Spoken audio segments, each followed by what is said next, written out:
بسم الله الرحمن الرحيم. السلام عليكم ورحمة الله وبركاته. إن الحمد لله نحمده ونستعينه ونستغفره ونعوذ بالله من شرور أنفسنا ومن سيئات أعمالنا. من يهده الله فلا مضل له ومن يضلل فلا هادي له. أشهد أن لا إله إلا الله وحده لا شريك له وأشهد أن محمدا عبده ورسوله صلى الله عليه وسلم. أما بعد، إخواني الكرام وأخواتي الكريمات، جماعة رحمني ورحمكم الله. Kembali kita memuji Allah Subhanahu wa taala, bersyukur kepada Allah Subhanahu wa taala. Ialah Allah Subhanahu wa taala yang senantiasa memberikan kita karunia, nikmat dan taufik, sehingga pada malam hari yang berbahagia ini Allah Subhanahu wa taala kembali mengizinkan kita untuk melanjutkan apa-apa yang telah kita kaji dari kitab Umdatul Ahkam karya Al-Imam Abdul Ghani Al-Maqdisi rahmatullahi tabaraka wa ta'ala alaih, di mana kita telah sampai pada hadis yang diriwayatkan oleh Nu'aim Al-Mujmir dari Abu Hurairah, di mana hadis ini di sebahagian nuskhah itu hadis ke-13, tapi di sebahagian nuskhah lainnya itu adalah hadis ke-11.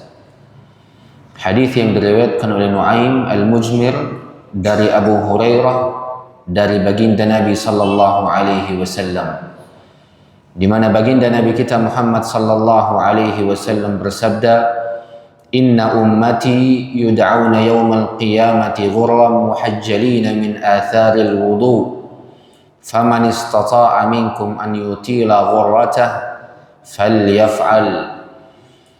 Baginda Nabi sallallahu alaihi wasallam bersabda, sesungguhnya umatku nanti akan dipanggil di hari kiamat kelak dalam keadaan bercahaya nan putih. yakni umat baginda Nabi sallallahu alaihi wasallam akan dibangkitkan nanti di hari kiamat kelak dalam kondisi dan keadaan putih bercahaya, disebabkan karena wudu dan bekas-bekas wudu pada dirinya. Maka Abu Hurairah radhiyallahu an mengatakan, maka barang siapa yang mampu, barang siapa yang sanggup dari salah seorang di antara kalian untuk melebihkan batasan-batasan wudunya, maka hendaknya ia melakukannya. Maka ini ucapan dari Abu Hurairah. Kemudian Al-Imam Muslimin meriwayatkan nada yang sama, hadis yang sama, di mana Nu'aim Al-Mujmir melihat Abu Hurairah radhiyallahu an sedang berwudu, di mana Abu Hurairah mencuci wajah dan kedua tangannya, mencuci wajah dan kedua tangannya, sampai-sampai kata Nu'aim Al-Mujmir, Abu Hurairah itu ketika mencuci tangan sampai sikunya tidak sampai siku saja, tapi dilebihkan hampir pada apanya? Hampir sampai ke ketiaknya. Saking Abu Hurairah radhiyallahu anhu itu melebihkannya. Dan Nu'aim Al-Mujmir tidak berhenti di situ. Kata Nu'aim Al-Mujmir, saya pun juga melihat Abu Hurairah radhiyallahu an ketika berwudu, ketika sedang mencuci kedua kakinya, itu dilebihkan hampir sampai betisnya. Ukuran kaki kan kita mencuci dari ujung jari sampai tumit. ini panjangnya. Adapun tingginya tentunya sampai telapak kaki, kemudian puncaknya itu sampai kedua mata kaki. Tapi Nu'aim al-Mujmir mendapati Abu Hurairah mencuci kakinya sampai pada betisnya. Sampai pada betisnya. Kemudian Abu Hurairah mengatakan, saya mendengar baginda Nabi sallallahu alaihi wasallam bersabda, sesungguhnya umatku akan dibangkitkan di hari kiamat kelak dalam keadaan putih bercahaya karena bekas-bekas wudu. Maka barang siapa yang mampu melebihkan batasan-batasan wudunya, maka hendaknya ia melakukannya. Belum lagi hadis yang lain di mana baginda Nabi sallallahu alaihi wasallam bersabda, tablughul hilyatu minal mu'mini haitsu yablughul wudu. Keindahan orang yang beriman nanti di hari kiamat kelak itu berdasarkan seberapa banyak bekas-bekas wudunya. Seberapa banyak bekas-bekas wudunya. Maka para ulama ketika membahas hadis ini, para jamaah sekalian, rahimani wa rahimakumullah, mereka mengatakan bahwasanya baginda Nabi sallallahu alaihi wasallam memberikan kabar gembira kepada umatnya, terkhusus umat Nabi sallallahu alaihi wasallam yang senantiasa terikat dengan salatnya, yang senantiasa berada di atas sucinya, di mana tidak ada satu kondisi pada kondisi-kondisi dirinya kecuali dirinya sedang berada di atas kesuciannya, di atas wudu'nya. Ini kabar gembira bagi orang-orang yang memiliki kondisi-kondisi seperti ini, di mana Allah Subhanahu wa taala berdasarkan hadis Nabi sallallahu alaihi wasallam memberikan alamat khusus kepada orang-orang yang gemar berwudu, kepada orang-orang yang gemar salat, di mana tidak ada salat kecuali adanya wudu. Maka ini kabar gembira dari baginda Nabi sallallahu alaihi wasallam bahwasanya Allah Subhanahu wa taala akan memberikan kepada dirinya tanda-tanda khusus, alamat kemuliaan, alamat keutamaan yang tidak dimiliki oleh orang lain, yang dimana umat baginda Nabi sallallahu alaihi wasallam akan dibangkitkan di hari kiamat kelak dalam keadaan putih bercahaya karena bekas-bekas wudu'nya. Dan ini tidak ada pada umat-umat lainnya. Ini tidak ada pada umat-umat lainnya. Ini hanya ada pada umat baginda Nabi sallallahu alaihi wasallam. Sekaligus perlu untuk kita perhatikan kekhususan ini pada umat Nabi sallallahu alaihi wasallam yang hanya gemar berwudu dan salat saja. Maka muncul mungkin sebahagian pertanyaan pada diri-diri kita. Mungkin muncul sebahagian pertanyaan dari diri kita. Bagaimana dengan anak-anak kecil? Bagaimana dengan anak-anak kecil kaum muslimin yang meninggal dan wafat dalam kondisi ia masih kecil, di mana kita dapati anak-anak kecil ini belum diwajibkan atasnya salat, sehingga sangat sedikit di antara anak kecil yang berwudu. Atau mungkin anak-anak yang masih kecil memang belum pernah belajar berwudu. Apakah ketika dibangkitkan nanti di hari kiamat kelak tidak dalam kondisi putih dan bercahaya? Ini yang pertama. Yang kedua, bagaimana dengan orang-orang yang sama sekali tidak pernah berwudu selama hidupnya? Atau orang-orang yang benar-benar tidak pernah sama sekali salat selama masa hidupnya? Apakah nanti akan dibangkitkan dalam kondisi putih dan bercahaya? Syekhul Islam Ahmad ibn Abdul Halim ibn Taimiyah ditanya tentang permasalahan ini. Ditanya tentang permasalahan ini oleh salah seorang di antara sahabatnya.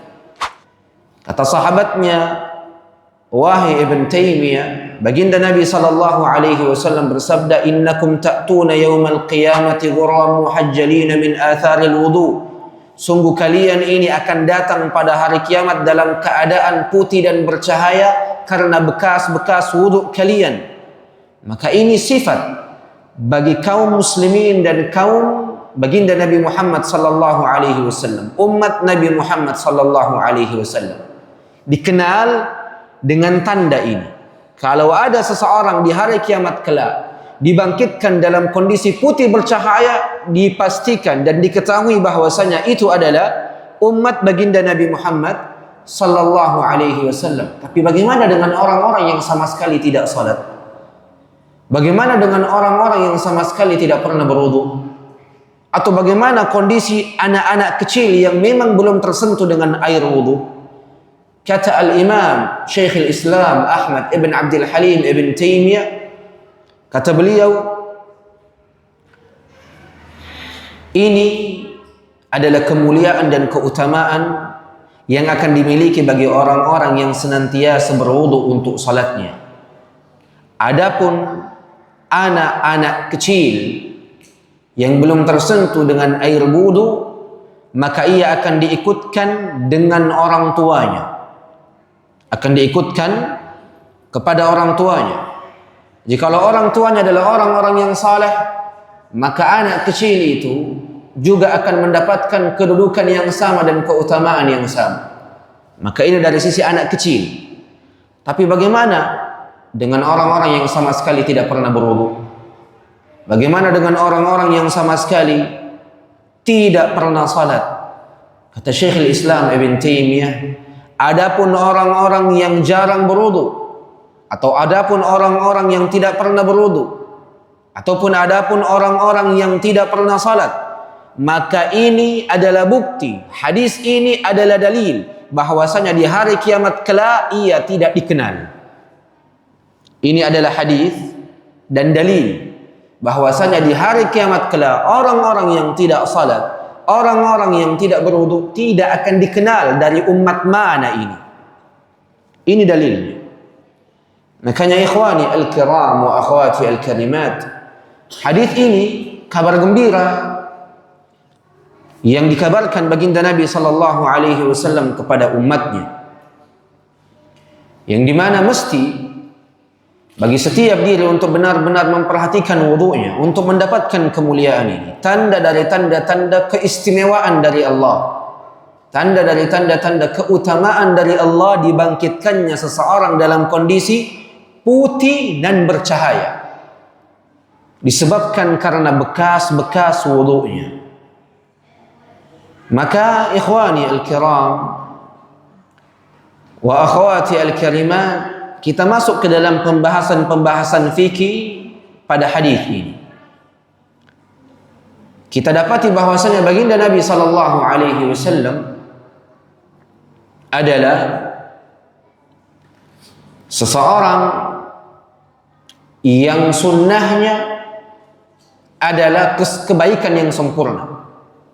Makanya para ulama sedari dulu sampai saat ini, dari zaman para sahabat Nabi sampai detik ini, bersepakat pada satu kaidah. Apa kaidah itu? Wa khairul hadi hadi Muhammad. Sebaik-baik petunjuk, sebaik-baik amalan, sebaik-baik perbuatan dan sebaik-baik ibadah adalah ibadahnya, amalannya, sunnahnya, petunjuknya Nabi kita Muhammad sallallahu alaihi wasallam. Ini kesepakatan yang disepakati oleh ahlus sunnati wal jamaah sedari dulu, dari zaman para sahabat Nabi sampai detik ini. Maka tidak ada amalan yang lebih baik daripada amalan Nabi.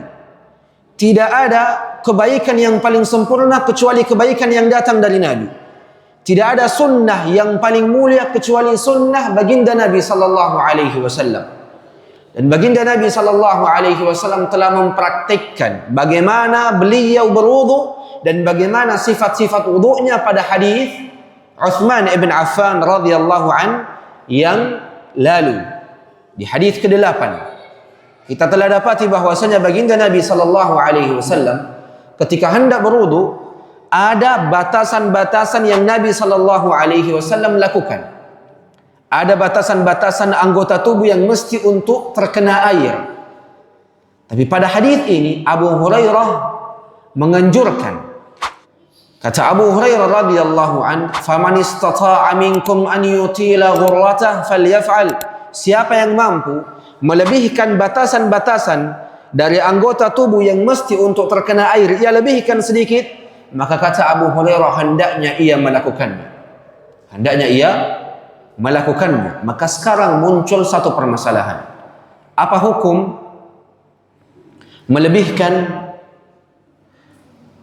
batasan-batasan anggota tubuh untuk kita basahi dengan air? Ini para ulama berbeda pendapat. Para ulama berbeda pendapat. Pendapat yang pertama mengatakan tidak disunnahkan. Tidak disunnahkan dan tidak dianjurkan melebihkan batasan-batasan yang wajib, yang mesti untuk dibasahi dengan air wudu. Seperti tangan sampai siku. Abu Hurairah melebihkannya sampai kata Nuaim al-Mujmir, Abu Hurairah melebihkannya sampai pundaknya. Saking beliau lebihkan. Begitupun juga dengan mencuci kakinya. Abu Hurairah mencuci kakinya sampai betisnya. Sampai betisnya.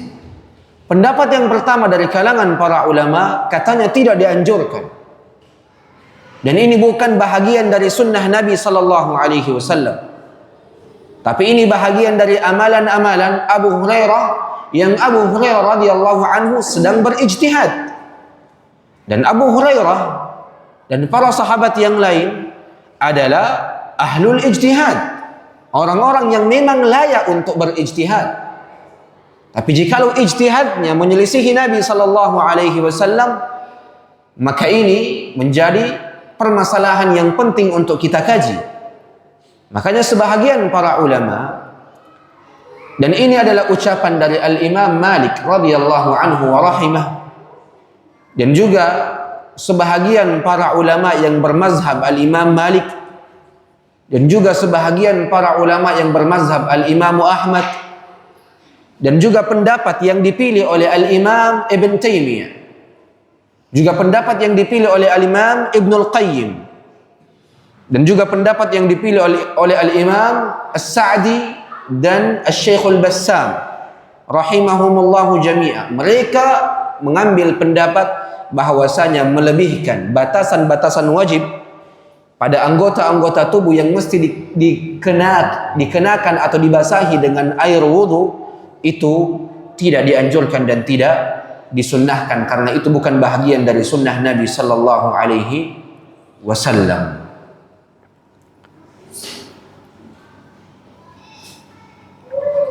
Ini pendapat yang pertama. Pendapat yang kedua,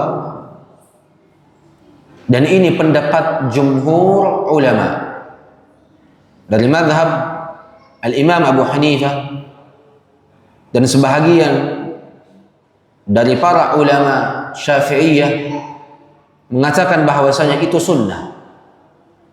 Melebihkan batasan-batasan yang wajib untuk kita basahi dengan air wudu itu bahagian dari hal-hal yang dianjurkan dan hal-hal yang disunnahkan.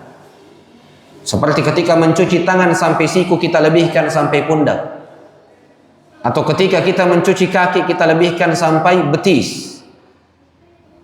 Kata orang-orang bermazhab Syafi'i mengatakan itu sunnah, karena ia mengambilnya dari pendapat Abu Hurairah radhiyallahu anhu. Abu Hurairah radhiyallahu anhu. Maka yang mana pendapat yang paling mencocoki sunnah Nabi sallallahu alaihi wasallam? Pendapat yang paling mencocoki sunnah Nabi sallallahu alaihi wasallam wallahu alam adalah pendapat yang pertama. Pendapat dari madhab Al-Imam Malik dan pendapat yang dipilih oleh Al-Imam Ibn Taimiyah dan Ibn Al-Qayyim dan Al-Syekh As-Sa'di dan Al-Syekh Al-Bassam mengatakan bahwasanya itu tidak dianjurkan. Mengapa? Berdasarkan kesepakatan awal yang tadi kita jelaskan. Apa kesepakatan itu? Wa khairul hadi hadi Muhammad sebaik-baik sunnah, sebaik-baik petunjuk, sebaik-baik amalan, sebaik-baik perbuatan, tidak ada lagi yang lebih baik darinya adalah sunnah Nabi, petunjuk Nabi, amalan Nabi sallallahu alaihi wasallam. Adapun pendapat dari sebahagian para ulama, ini ijtihad mereka. Makanya kata Al-Imam Ibn Taimiyah rahimahullah, tidak ada seorang pun dari para sahabat selain dari Abu Hurairah radhiyallahu an yang dinukil darinya pemahaman yang sama dengan Abu Hurairah. Apa artinya? Abu Hurairah ketika mengucapkan hendaknya melebihkan batasan-batasan yang wajib, ini pendapat yang ia ambil seorang diri, dan tidak ada salah seorang sahabat yang lain yang mencocoki Abu Hurairah pada pendapat ini, menunjukkan bahwasanya ini adalah mazhab tersendiri yang diambil oleh Abu Hurairah. Makanya kata Imam Ibn Taimiyah, tidak ada seorang pun dari para sahabat Nabi yang dinukil darinya memahami hadis ini sebagaimana pemahamannya Abu Hurairah, bahwasanya wajib untuk melebihkan batasan-batasan yang wajib dalam wudu. Makanya di sebahagian riwayat, Abu Hurairah ketika melebihkan batasan-batasan wudu itu ia lakukan dalam kondisi bersembunyi. Dalam sebahagian riwayat, Abu Hurairah ketika berwudu dan ingin melebihkan batasan-batasan yang wajib untuk ia basuh, seperti tangan sampai siku, ia basuh sampai pundaknya atau hampir sampai pundaknya, atau ketika mencuci kedua kakinya ia basuh sampai betisnya. Di sebahagian riwayat dinukil dari Abu Hurairah bahwasanya ia melakukannya dalam keadaan sembunyi-sembunyi. Mengapa? Karena Abu Hurairah takut dan khawatir jikalau manusia melihatnya, ia akan melihatnya sebagai seseorang yang aneh, sebagai seseorang yang aneh. Dan Abdullah ibn Umar juga kadangkala melakukan hal yang sama dengan Abu Hurairah. Berwudu, mencuci ujung tangannya sampai sikunya, tapi tidak hanya sampai siku, ia basahi sampai ketiaknya. Tapi sayangnya hadis ini yang dinukil dari Abdullah ibn Umar adalah hadis yang lemah, dan Al-Imam Al-Albani rahimahullah mendhaifkan hadis yang datang dari Abdullah ibn Umar bahwasanya ia melakukannya. Maka orang yang berhujjah dengan amalan Abdullah ibn Umar tertolak. Makanya satu-satunya orang yang melebihkan batasan wajib itu hanya dinukil dari Abu Hurairah radhiyallahu anhu saja. Dan ini menunjukkan bahwasanya ini adalah mazhab Abu Hurairah yang menyelisihi mazhab jumhur sahabat Nabi. Sehingga dapat dipastikan ya ikhwan wa ya akhwat, bahwasanya pendapat yang paling kuat insyaallah ialah membatasi diri pada batasan-batasan yang telah ditetapkan oleh baginda Nabi sallallahu alaihi wasallam dan tidak melebihkannya. Dan ini sebaik-baik sunnah Nabi sallallahu alaihi wasallam. Dan ini adalah sebaik-baik sunnah Nabi sallallahu alaihi wasallam. Belum lagi hadis Nabi sallallahu alaihi wasallam yang bersabda, "Man zada ala hadza faqad asaa wa zalam." Siapa yang menambah batasan-batasan yang telah ditetapkan oleh Nabi, sungguh dirinya telah berlaku buruk dan telah berlaku zalim. Tuh. Ini dalil penguat yang digunakan oleh Al-Imam Ibn Taimiyah dan sebahagian dari para ulama yang bermadhab Al-Imam Malik dan Al-Imam Ahmad akan wajibnya terikat dengan batasan-batasan yang telah ditetapkan oleh baginda Nabi sallallahu alaihi wasallam. Maka rangkumannya apa hukum melebihkan basuhan air wudu pada batasan-batasan yang wajib? Pendapat yang paling mencocoki sunnah, walaupun ada perselisihan di kalangan para ulama di dalam masalah ini, adalah itu adalah sesuatu yang tidak dianjurkan. Itu adalah sesuatu yang bukan bahagian dari sunnah.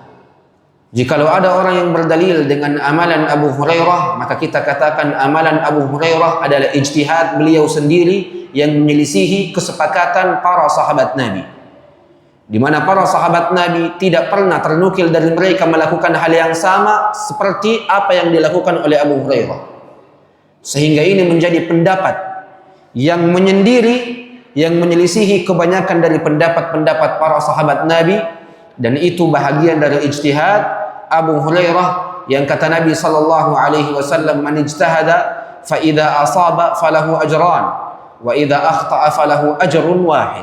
Siapa yang telah berijtihad dan ia adalah orang-orang yang memang ahlun lil ijtihad, layak untuk berijtihad. Kalau ia benar di atas ijtihadnya, ia mendapatkan 2 pahala. Tapi kalau ia keliru di atas ijtihadnya, maka ia cuma mendapatkan 1 pahala.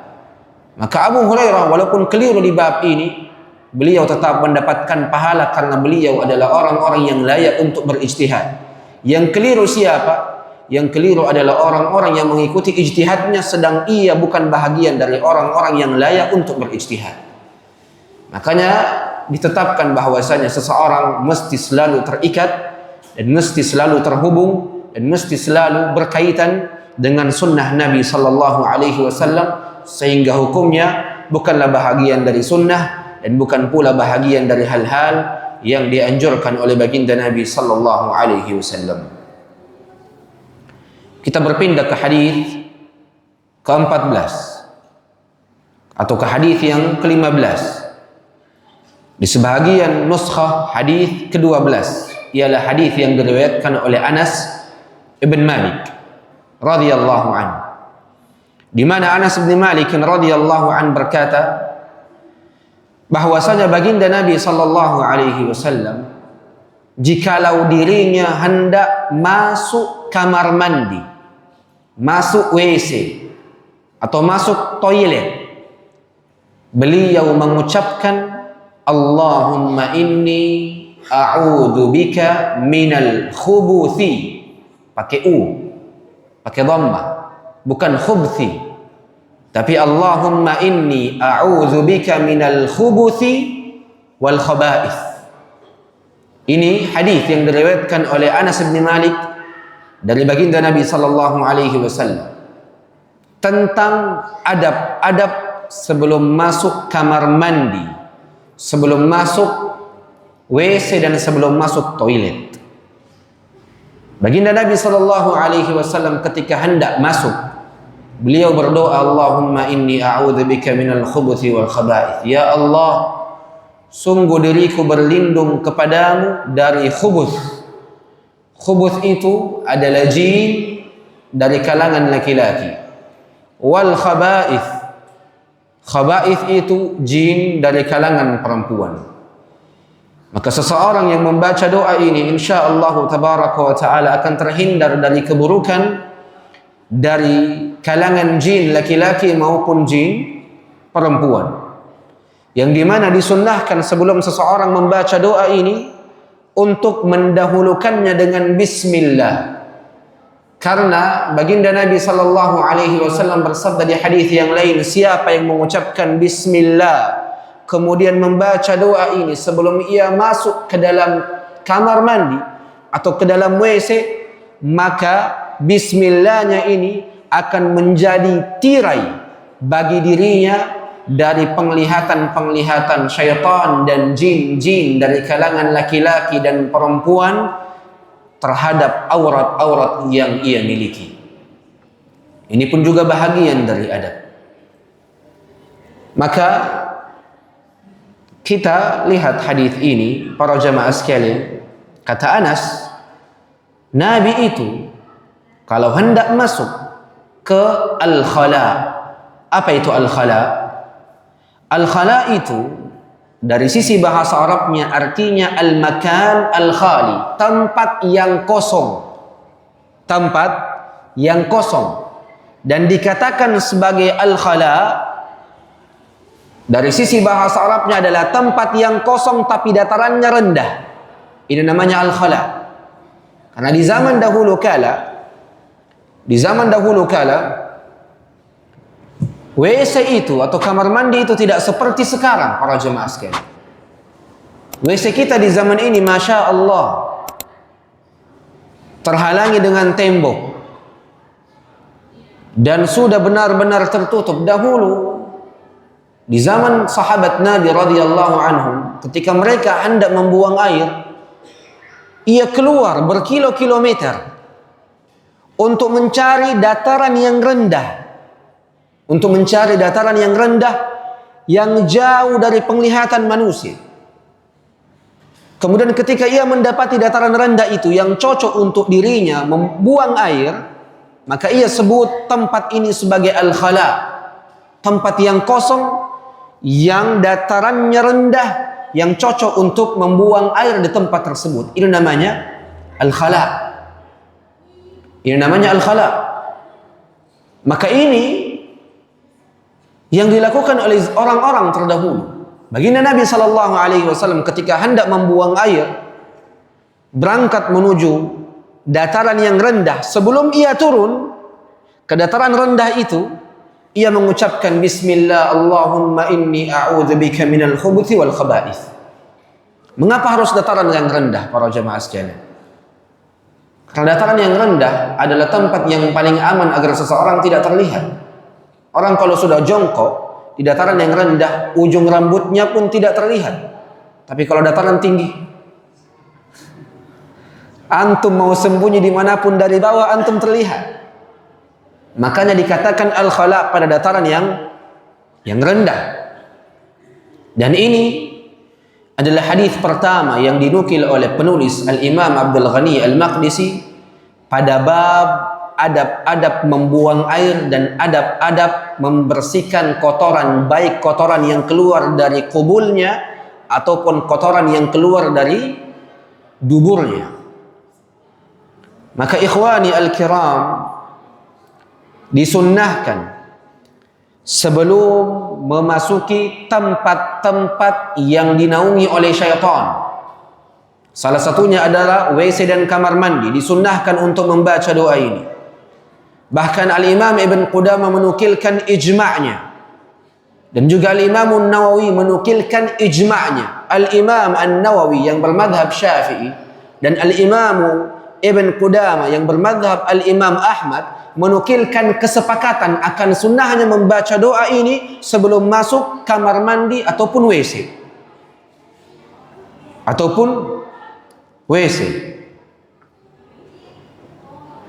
Al-Imam Ahmad dinukil dari dirinya,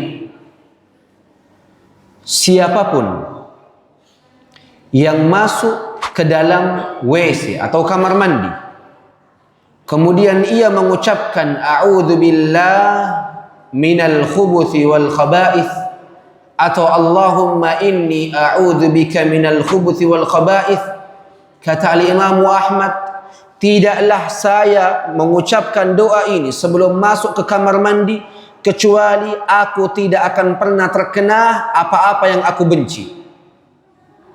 Maka ini adalah benteng bagi orang-orang yang beriman dan kaum muslimin dari perkara-perkara yang ia benci di dalam WC.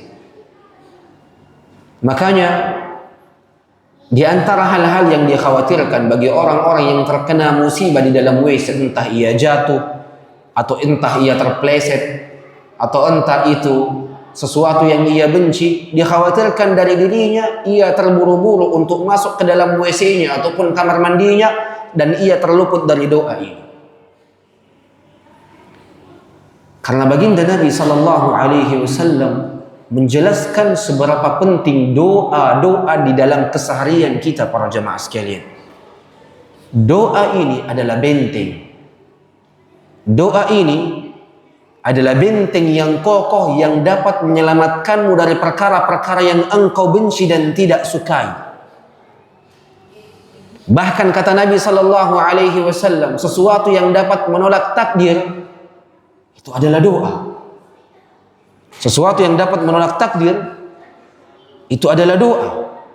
Maka mesti bagi setiap muslim dan muslimah untuk selalu terikat dengan doa-doa di dalam kesehariannya.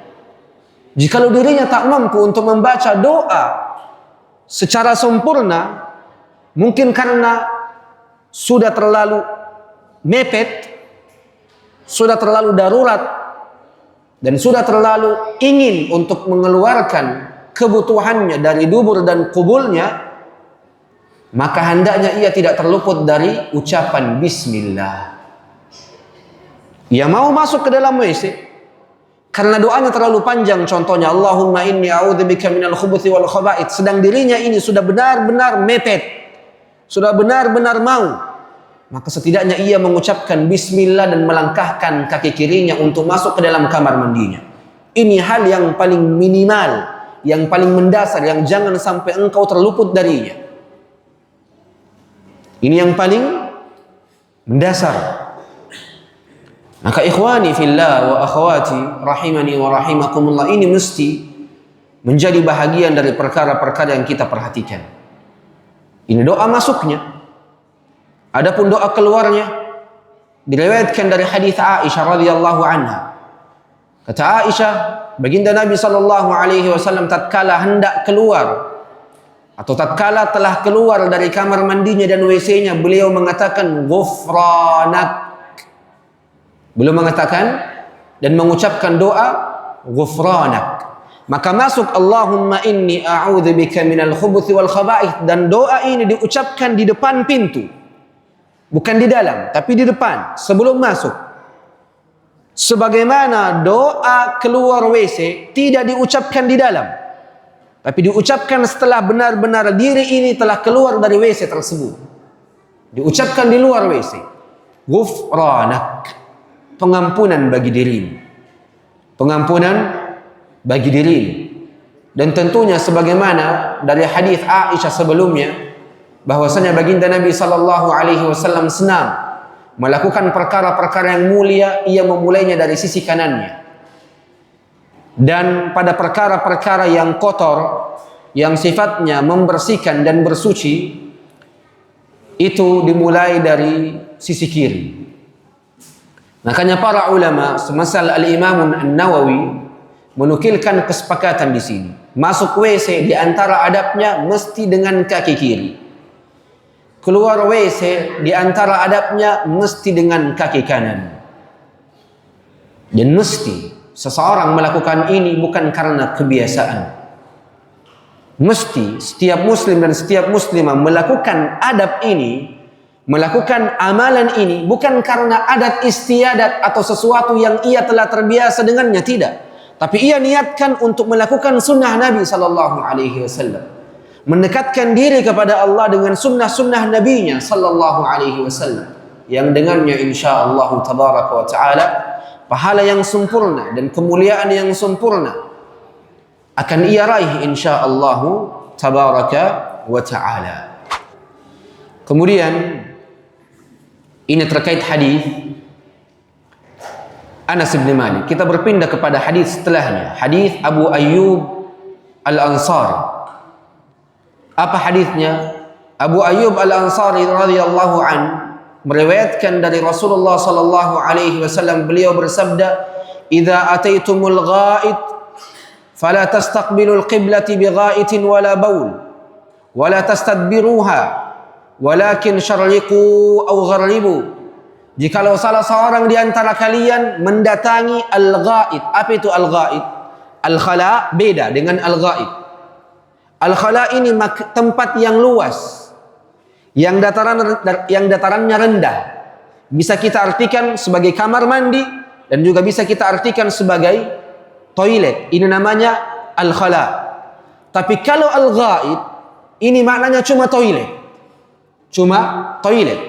Kata baginda Nabi sallallahu alaihi wasallam, jikalau salah seorang di antara kalian mendatangi toiletnya. Tentunya seseorang kalau datang ke toilet niatnya apa? Membuang air, baik yang kecil ataupun yang besar. Kata Nabi sallallahu alaihi wasallam, "Fala tastaqbilul qiblati bighaitin wala baul." Maka jangan ia menghadap ke arah kiblat dalam kondisi ia sedang membuang air besar atau dalam kondisi ia sedang membuang air kecil. Dilarang menghadap kiblat. Tayyib. Lanjutan hadis Nabi, kata Nabi sallallahu alaihi wasallam, "Wala tastadbiruha." Jangan pula engkau membelakangi kiblat. baik dalam kondisi membuang air besar ataupun air kecil. Maka apa solusinya ya Rasulullah? Kata Nabi sallallahu alaihi wasallam, "Walakin syarriqu aw gharribu." Tapi kesampingkanlah dirimu ke arah timur ataupun barat. Maka yang meriwayatkan hadis ini yang bernama Ayyub Al-Ansari berkata, "Faqadimna Syam." Kami mendatangi negeri Syam.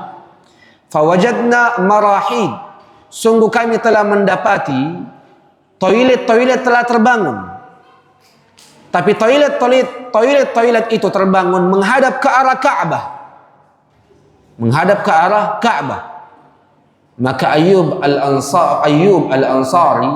Ayyub Al-Ansari mengatakan, karena kondisi toiletnya seperti itu, maka kami mengesampingkan diri kami sedikit ke arah timur ataupun barat, kemudian kami beristighfar kepada Allah Subhanahu wa taala setelahnya.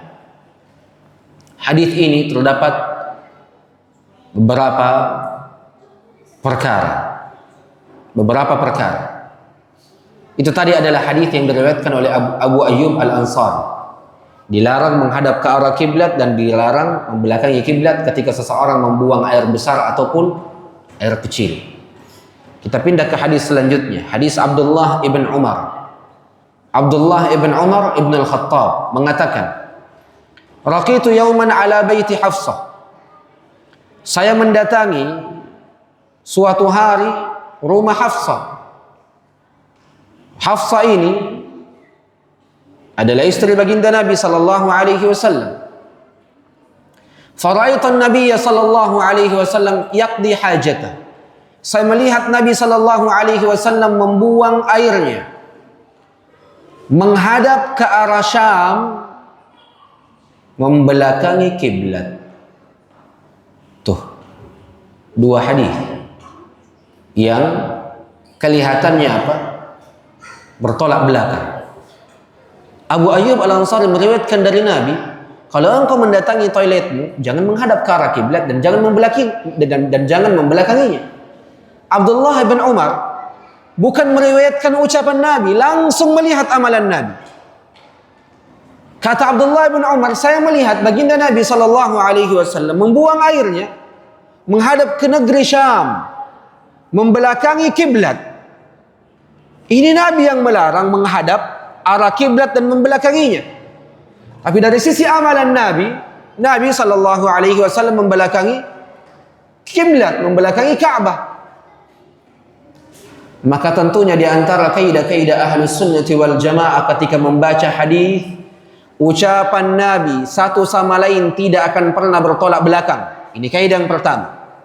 Kaidah yang kedua, ucapan Nabi sallallahu alaihi wasallam dan amalan Nabi pun juga tidak akan pernah bertolak belakang. Ini kaidah yang kedua. Kaidah yang ketiga, amalan Nabi dengan amalan Nabi lainnya juga tidak akan pernah bertolak belakang. Bagaimana Ustaz dengan dua hadis ini yang nampak bertolak belakang? Yang bertolak belakang adalah pemahamanmu. Yang keliru adalah pemahamanmu dalam memahami hadis ini. Hadis yang pertama yang diriwayatkan oleh Abu Ayyub Al-Ansari, ketika baginda Nabi sallallahu alaihi wasallam bersabda, siapapun di antara kalian yang mendatangi toiletnya, jangan engkau menghadap ke arah kiblat dan jangan engkau membelakanginya. Ini khusus pada kamar mandi ataupun toilet yang tidak ada batasan antara dirinya dan kiblat.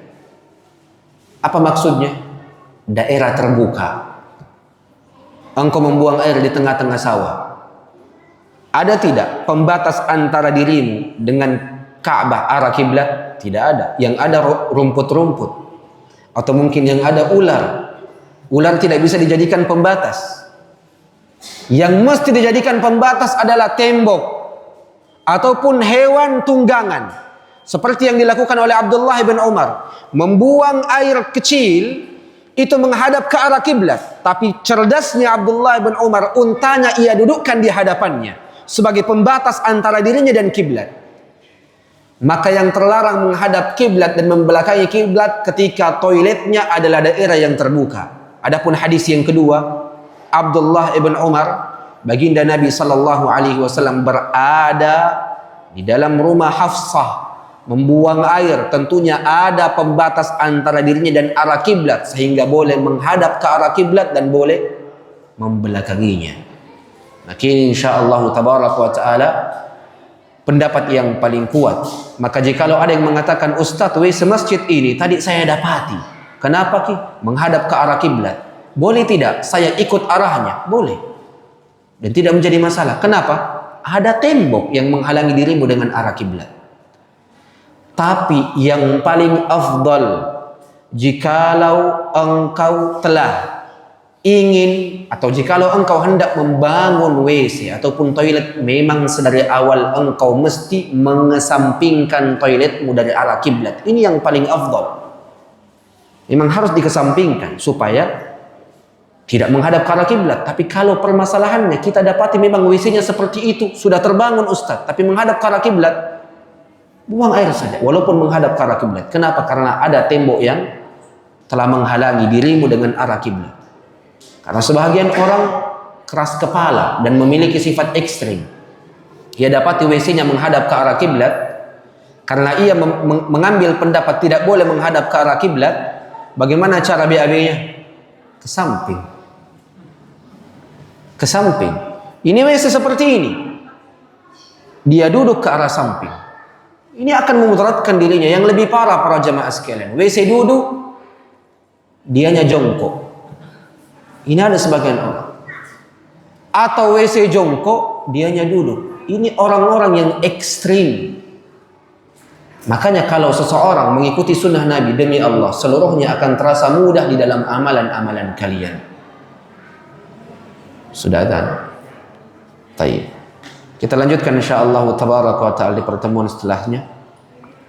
Sekedar faidah sebelum kita menutup pembahasan ini. Guru kami Syekh Muhammad Ibn Said Raslan berkata, siapapun yang beragama secara sempurna telah berdasarkan sunnah-sunnah Nabi sallallahu alaihi wasallam, tapi ia mendapati pada kehidupannya banyak kesulitan, maka yakinilah dirinya saat itu dan sedang saat itu benar-benar tidak mengikuti sunnah Nabi sallallahu alaihi wasallam. Ini kaidahnya. Siapapun yang hidup sudah dengan mengikuti sunnah-sunnah Nabi, tapi ia mendapati pada kehidupannya kesulitan dan kesempitan, yakinilah bahwa ada yang salah dari cara beragamanya. Entah pemahamannya, atau entah memang sudah keliru dari awal. Ia meyakini ini sunnah Nabi, tapi sejatinya itu bukan bahagian dari sunnah Nabi. Karena sunnah Nabi adalah sunnah yang memudahkan dan bukan yang menyulitkan. Semoga Allah subhanahu wa ta'ala memberkahi semuanya. Lanjutan hadis ini dan hukum-hukumnya kita akan jelaskan di pertemuan yang akan datang. Aqul ma tasma'un, aqulu qawli hadha wa astaghfirullah li wa lakum. Subhanakallahumma wa bihamdik, asyhadu an la ilaha illa anta, astaghfiruka wa atubu ilaik. Thumma assalamu alaikum warahmatullahi wabarakatuh.